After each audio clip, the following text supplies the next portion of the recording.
Пятые игры «Дети Азии» подарили жителям Якутска ряд современных спортивных сооружений. Чего стоит бассейн Чолбон, зрелищный Триумф, обновленный Мадун. Обо всех этих комплексах дневник игр ранее вам рассказывал. Пришло время всем познакомиться с скрытым футбольным манежем Дахсун. Хоть и осталось всего 2 соревновательных дня, комплекс успеет организовать завтрашний футбольный вечер. По всему зданию вовсю ведутся косметические работы и наводятся последние штрихи. Первая свая была забита в феврале прошлого года. На сегодняшний момент, вы видите, практически готовый уже для эксплуатации крытый манеж, который принимает 3020 мест одновременно. Вот помимо футбольного поля, то, что мы видим, здесь у нас еще имеется 2 тира для стрелкового спорта. Один 50-метровый, другой для пневматической стрельбы. Теннисный зал, тренажерный зал, сауна, массажный, около 18 раздевалок. То есть полностью комплекс достаточно уникальный, единственный во всем мире, который находится на сваях. Кроме стрелкового спорта, комплекс может принять практически все игровые виды, начиная баскетболом и волейболом, заканчивая соревнованиями по боксу и гимнастике.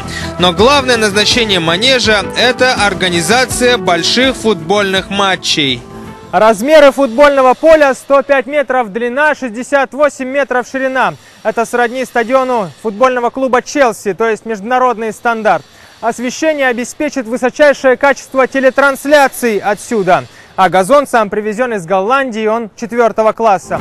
Одной из первых, кто опробовал новый газон, стала юношеская сборная команды Якутии. За день до решающего матча против команды Дальнего Востока наши футболисты провели плановую тренировку. Тренироваться на таком поле – это полное удовольствие. Удобно, мягко. Очень хорошее покрытие, стадион прекрасный. Это очень замечательно для Республики Саха-Якутия. Довольство выражает и главный тренер команды Александр Корзаков. Это и есть забота о подрастающем поколении. Я это уже сам воочию вижу, как это в Неринге происходит, еще раз говорю, там есть манеж на данный момент. Теперь здесь в Якутске. Пройдет годик-два, и я думаю, все увидят, и мы с вами, что какой у нас будет рост, толчок футбола. Ну а то, что само качество поля, конечно, это последнее поколение, без разговора, все это шикарно, прекрасно. Осталось только доказать игрой и результатом. Результат от своих футболистов мы ждем только золотой. Сборную Якутии устроит только победа над командой дальневосточников. А вот готовы ли сами ребята завтра у себя дома на новом стадионе ради всех болельщиков открыть своей победой на 5-х играх «Дети Азии» новый спортивный комплекс Дахсун?